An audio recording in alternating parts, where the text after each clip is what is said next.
Dapat po natapos lahat ng gates ng 10 o'clock dahil po afternoon cooking fest po tayo. Again, calling the attention of all the technical working group or technical officials ng bawat game. Pumunta naman po tayo sa ating mga station para po mag-start. Sino magre-relay? Relay ka ba? Okay na po ba ang volleyball, boys? To be played by... Tiwada mo andun eh.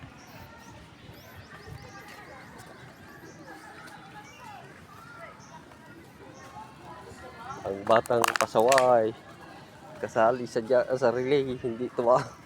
Hindi mapakali.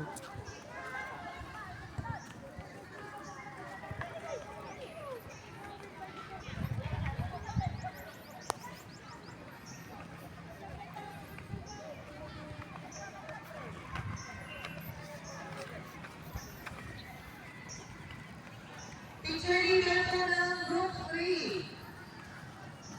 Calling the attention. Hoy, Maylor!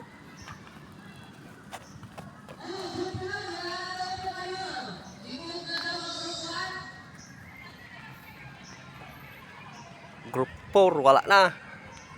Hoy,